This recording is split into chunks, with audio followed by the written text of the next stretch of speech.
নমস্কার, আমি দেবযানী পাল। আমি দুর্গাপুর থেকে লাইভ করছি, আমুল বাংলার লাইভ। শুভ দুপুর সবাইকে। প্রথমেই আমুল বাংলাকে অনেক অনেক ধন্যবাদ জানাই আমাদের এরকম একটা প্ল্যাটফর্ম দেওয়ার জন্য। আর সবাইকে নতুন বছরের অনেক শুভেচ্ছা। সবাই ভালো থাকবেন। আজকে আমি বানাচ্ছি থেচা পনির। থেচা পনির মহারাষ্ট্রিয়ান একটা রেসিপি। তো এই পনিরটা বানাতে খুবই কম সময় লাগে আর দেখতে খুবই সুন্দর হয়। তো পনিরটা বানানোর জন্য আমি কি কি ইনগ্রেডিয়েন্টস লাগছে আগে দেখিয়ে নিই। এখানে লাগছে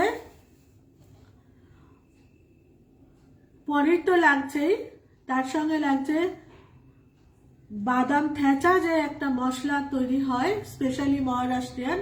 তো থেচা মশলাটার জন্য আমার প্রথমে লাগবে রসুন, বাদাম, জিরে, গোটা জিরে, আর লাগছে শুকনো লঙ্কা, কাঁচা লঙ্কা। শুকনো লঙ্কা না দিলেও হয়। নুন তো লাগবেই, আর ধনে পাতা, আর পনির। আমি আমুল পনির স্লাইস করে নিয়েছি। তো প্রথমে আমি পনিরটাকে একটু, পনির সাধারণত ফ্রাই করা হয় না, কিন্তু আমার একটু কাঁচা পনিরটা ভালো লাগে না, সেজন্য আমি একটু পনিরটাকে ফ্রাই করে নেব। তার আগে আমি থেচা মশলাটাকে তৈরি করে নেব। মশলাটা তৈরি করতে যে ইনগ্রেডিয়েন্টসগুলো, যে জিনিসগুলো আছে সেইগুলো আগে দিয়ে দেব।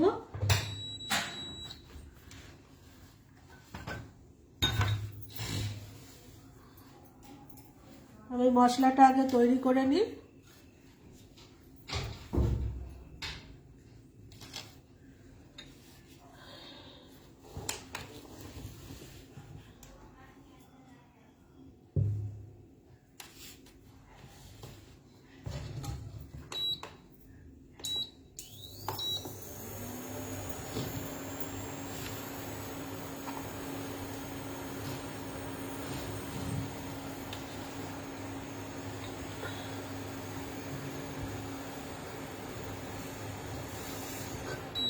জল আছে, একটু জলটাকে ফেলে দেব। এটার মধ্যে প্রথমে রসুন দেব, একটু জলটা শুকনো হয়ে যায়। মশলা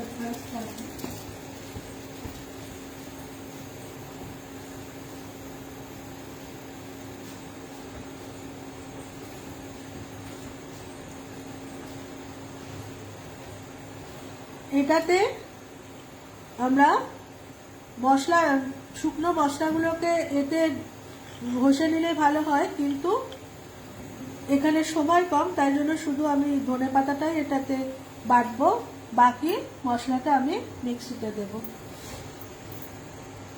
প্রথমে রোস্টেড বাদাম দিয়ে দিলাম কয়েকটা, বাদামটা মাস্ট। শুকনো লঙ্কা দিলাম, খুব বেশি ঝাল আমি খাই না, ওই জন্য অল্প করে লঙ্কা দিচ্ছি। জিরে দিচ্ছি,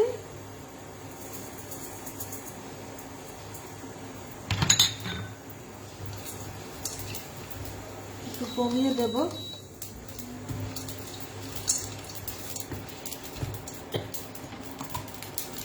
রসুন দিয়ে দিলাম,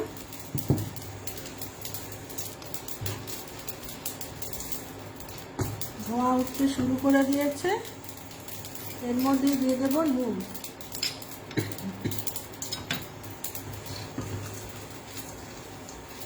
হয়ে গেছে, এটা আমার অফ করে দিলাম।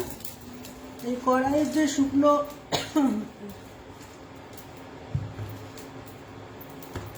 গরম কড়াইটার মধ্যে একটু রেখে দিলে বাকিটুকু হয়ে যাবে।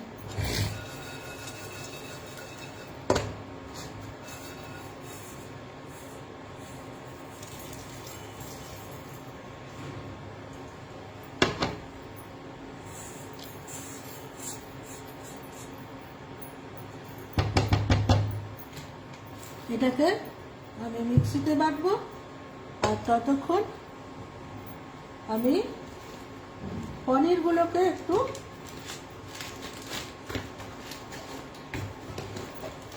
ফ্রাই করে নেবো বাটারে।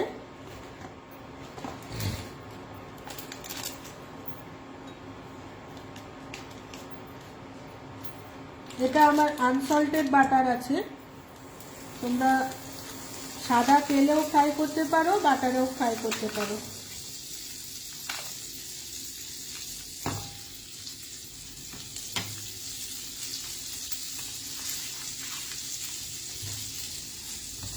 আমি জানিনি কড়াইটা গরম আছে, ওর মধ্যে কিন্তু বাটারটাকে গলিয়ে নিলাম। আর মিক্সিতে যেটা রেখেছি ওটা একটু ঠান্ডা হলে বেটে নেব।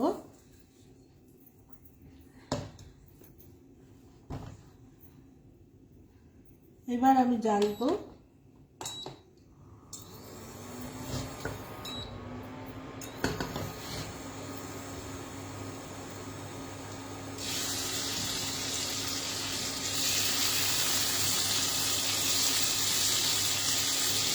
আঁচটা একদম কম দিতে হবে, জাস্ট একটু আমি ফ্রাই করে তুলে নেবো।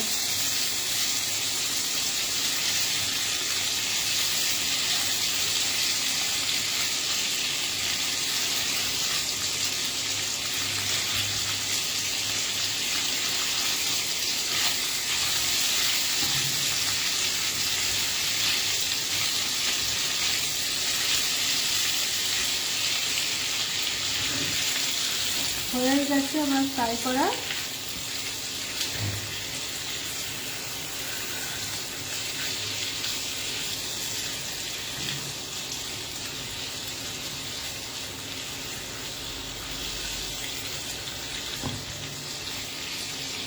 এটা এবার আমি তুলে নেব।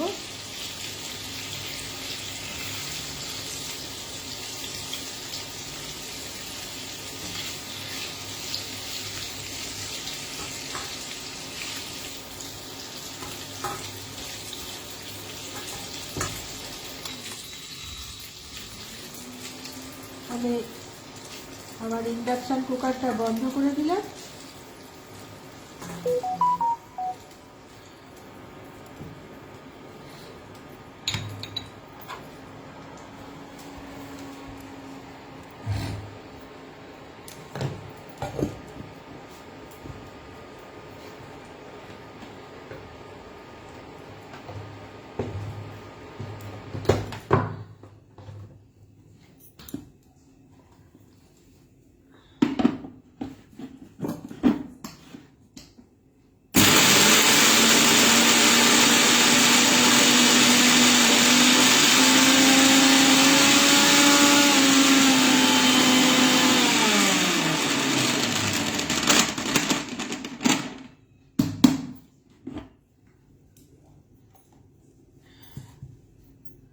এটা হয়ে গেছে, খুব বেশি মিহি করে বাটবো না। এটা আমি এবার যেটা ধনে পাতাটা বাটবো তার সঙ্গে মিশিয়ে নেব। তোমাদের হাতে সময় না থাকলে তোমরা ধনে পাতাটাও এর মধ্যে বেটে নিতে পারো। আমি একটু এতে বেটে দেখি কতটা সময় লাগছে।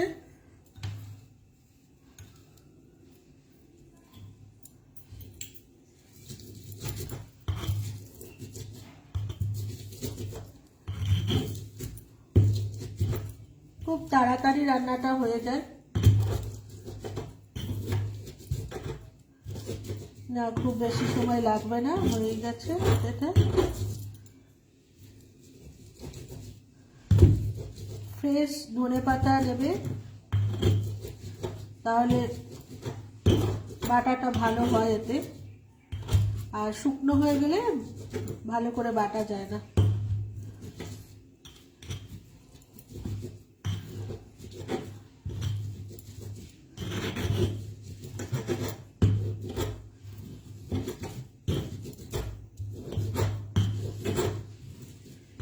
দেখতে পাচ্ছ কিরকম বাটা হয়ে গেছে। আমল দিস্তা হলেও হয়ে যায়।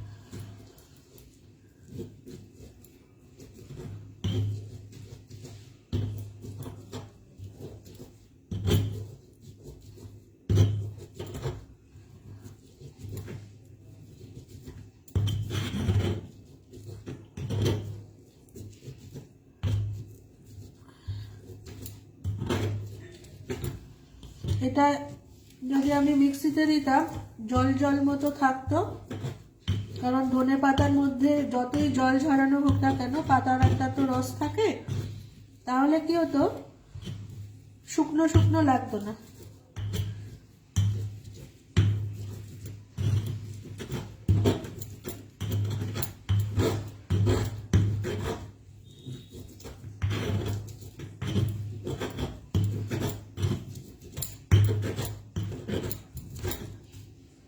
এবার কি করব, এর মধ্যে আমি এটাকে তুলে নেব।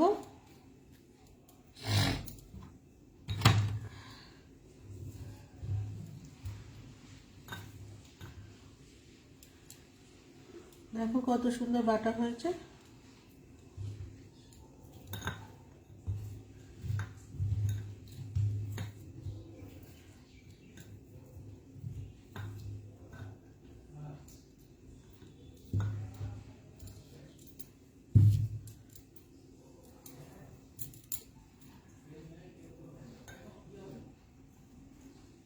এই মশলাটাকে আমি এর মধ্যে মাখিয়ে নেব। এটাকে হাত দিয়ে মাখাবো, কারণ পনিরগুলোকে আমি কভার করব এই মশলাটা দিয়ে, তো সেটা আমাকে হাত লাগাতেই হবে।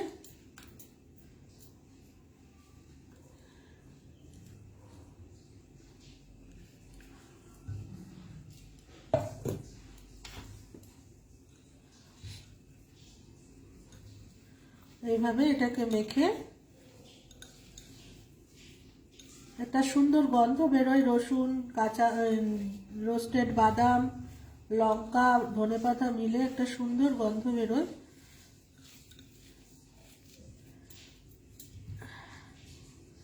এটা আমাকে এইভাবে কভার করতে হবে পনিরগুলোকে।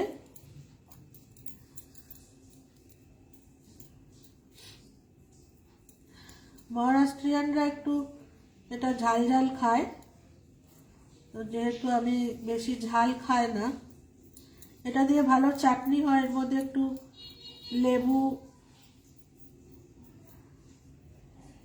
তেঁতুলের জল দিলে এটা দিয়ে ভালো চাটনি হয়, যেটা রুটি পরোটার সঙ্গেও খাওয়া যায়।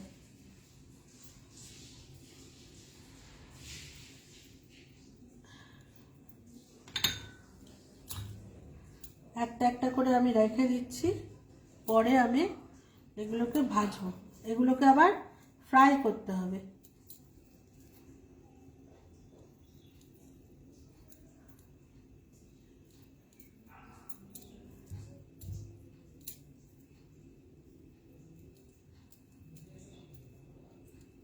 অনেকে ধনেপাতা এর মধ্যে দিয়ে বেটে নেয়, কিন্তু সেটা একটুখানি জলো ভাব থেকে যায়। আমি ওইভাবেও করে দেখেছি, সেই জন্য এইভাবে করলাম। শেপটা খুব সুন্দর করে রাখতে হয়, তাহলে দেখতে ভালো লাগে।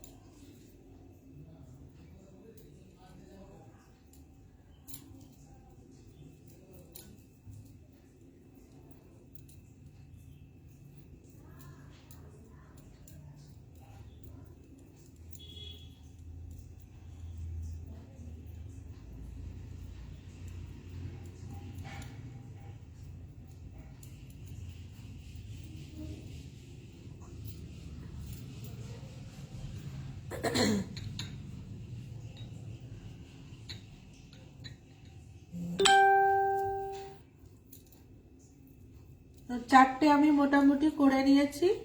ভাজাটা আমি দেখিয়ে দিচ্ছি।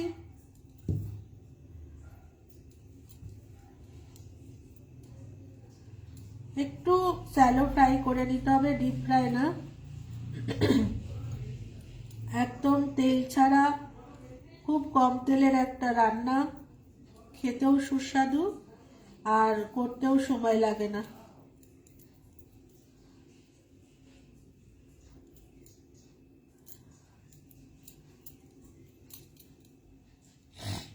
অর্ধেকটা আমি করে নিচ্ছি।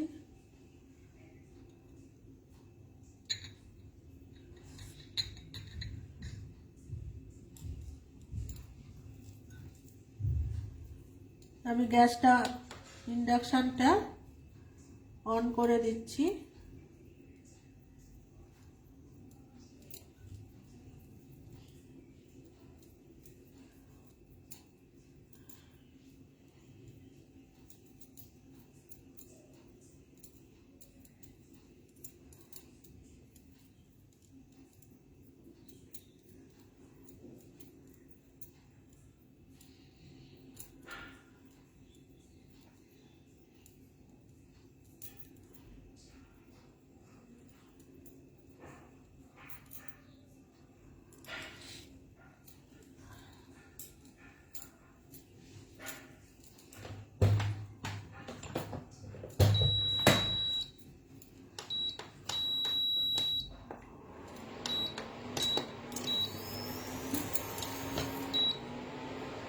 যে অল্প বাটার আছে এর মধ্যে, তার মধ্যে আর একটুখানি আমি বাটার দেবো, বেশি লাগবে না।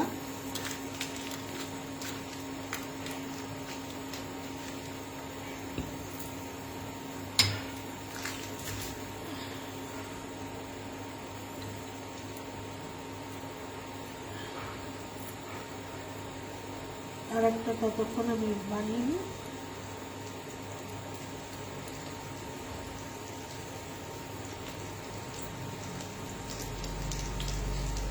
বন্ধুরা, কেমন লাগলো এই রেসিপিটা অবশ্যই জানাবে।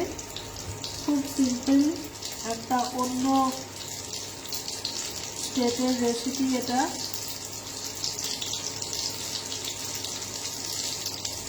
যতটা কম সময়ে পারলাম চেষ্টা করলাম তোমাদের কাছে নিয়ে আসার জন্য। তেলটা গরম হয়ে গেছে।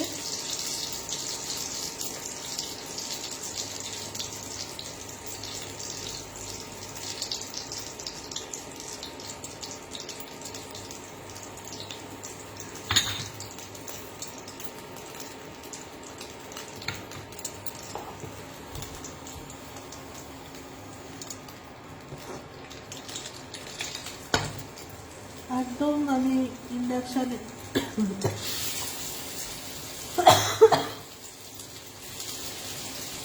আঁচটা কমিয়ে রেখেছি।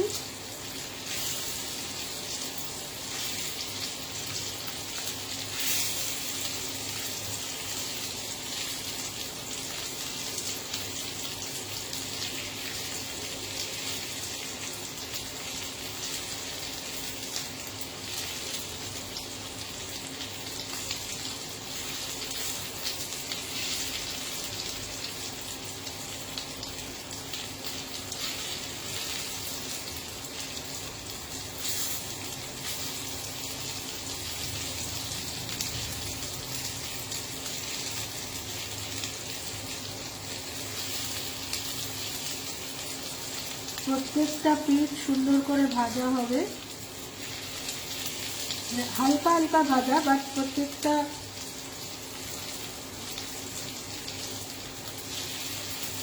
পিঠ যেন ঠিকঠাকভাবে ভাজাটা হয়।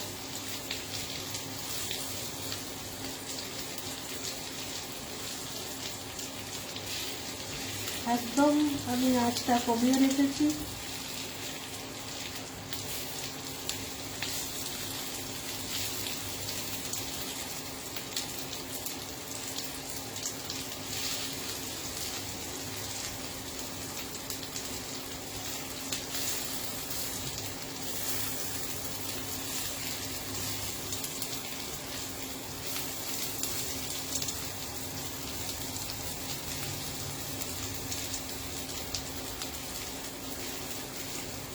এটা বয়স্ক মানুষরাও খেতে পারে, কারণ এখানে আমি বাটার দিয়েছি।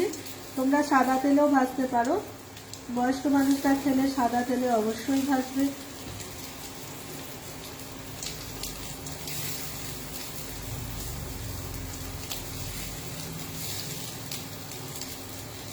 হয়ে গেছে আমার ভাজা, খুব কম সময়ে হয়ে যায়। আমি তুলে দেখাচ্ছি কীরকম ভাজাটা হলো।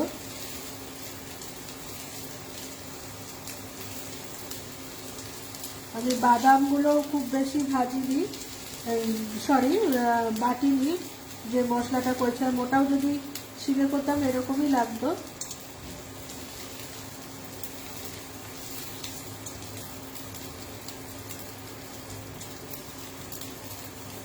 দেখো প্রত্যেকটা সাইড কিন্তু এটা হয়ে গেছে। আমি এবার এই ইন্ডাকশনটা বন্ধ করে দিলাম। তোমাদের আমি তুলে দেখাচ্ছি যে খুব নরম হয় অথচ প্রত্যেকটা সাইডে ভাজা হয়ে গেছে। এটা আমি ডিশে সাজিয়ে সুন্দর করে ছবি তুলব। প্রত্যেকটাই আমি তুলে নেব। আবারও দেখাচ্ছি, দেখো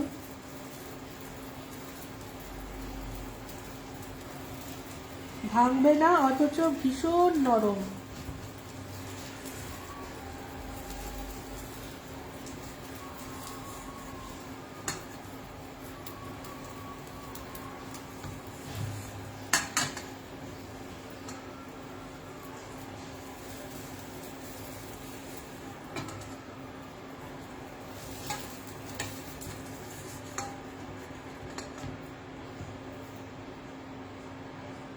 থেচা পনির।